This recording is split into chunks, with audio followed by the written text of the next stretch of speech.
And I think strategy has to be based on history to see the influence to the current situation and to make a strategy for the future. And this all has to be connected and has to be seen, especially in India, based on an incredible historic India in terms of 5,000 years of culture and history, 3,000 years of religion and philosophy, something very important in my point of view, in terms of leading something to the future, some 2,000 years of Indian major power, and some 500 years of import-export, what happened in India. If we see the summary of the history in terms of India, we see a major power level, some, let's say, nearly 3,000 years. And only the last 200 or 300 years, there was let's say, a little bit breakdown. And the question is, the strategy, how to go in the future. That means this arrow in hopefully the right direction in terms of India. Let's have a look outside. What will change the world in the future? What happened in other regions? And how to prepare the future? And what in terms of thinking has to be done also is a little bit of benchmarking. Benchmarking means we have to look outside to see the reality and to make our own strategy for the future. Vision, strategy, innovation. A strategy has to do something in terms of innovation, not only technology, but also innovation in terms of thinking. And we have on the one hand, some mega trends, what we have to accept, what happened in the world. There are some politics, but also environment issues. Mega cities which will come, for example, in China, but also in my point of view in India in the next years. More population, especially in India. Less commodities and resources, more individualism. And one thing, what happened all over the world, we can see it in the techniques, something easy to use. We have to accept that our customers for the future want to have something they can use. Women in front, and a unified world for more than a future. We can see it in the investment in future challenges. The world is paying some 3 times more than 1997 worldwide for solving future issues now. And that's what we have to see. Let's go a little bit outside of India, what happened in other parts of the world. The US, for example, is working very hard on getting languages together. The company Google is working very hard in terms of how to translate languages in a form that we can use it very easy. And I know some Indian companies are with it at the moment. In terms of mega cities, the US is working in terms of greenhouse skyscrapers to optimize the situation in the world in terms to feed mega cities in the future. Has to be solved. In Europe, there are some energy issues they want to solve in the future. For example, these airplanes with low or zero consumption of combustibles. In Europe, we have a different situation than in India. We have a drop of birth rate. That means we need some powerful hands for the future. Could be the robot 2.0. Or also the mobility thing to do. We have traffic jams, especially in mega cities for the future. We spend a lot of time in cars, and driving is wasting time for the future. And based on that, the Europeans and also the US is working on self-driven and controlled cars with work and life space in the car for the future. And let's say the big competition comes out of China. China said to the world, China will lead the world's scientific research by 2020. And that's the competition to India, in my point of view. And we can see it, what happened in China in the past years.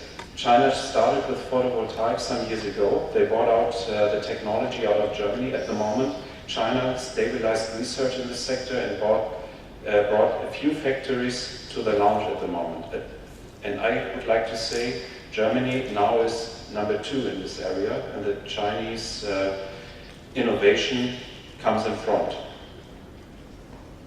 The same situation we will see in a few years in the fuel cell research. China started some years ago, in the year 2000, a very finance-intensive program, and I'm sure China will be the most important developer for the future fuel cell technology, one of the major technologies we will see in the future.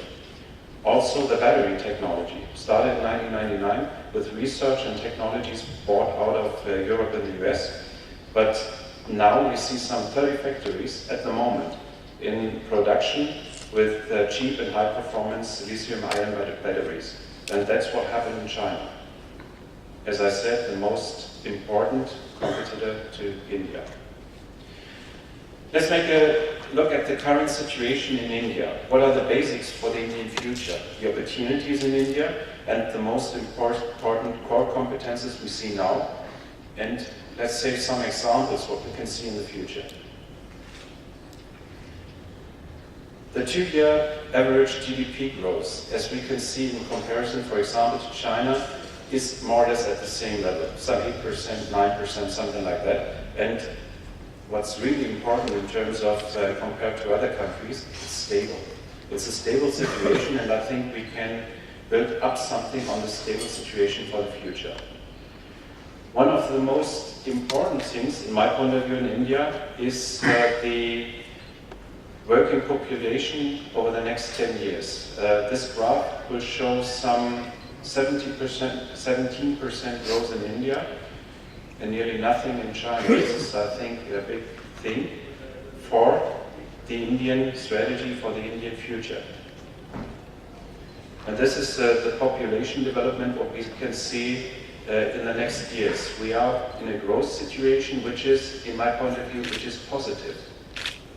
This is an opportunity for India because these young, good educated people are coming to the world market, world working market, and can change the situation in the world. Another point, some 500 universities. Education in India leads to an excellent university education and outstanding qualification to the world and work market if the education is future-driven. And how to do that? That's the question what we have to answer now. But we have a lot to do also in India. Some things in infrastructure to solve the energy problems, and what is the most important thing, to define the future core competences for India. One competence is there, we can see it.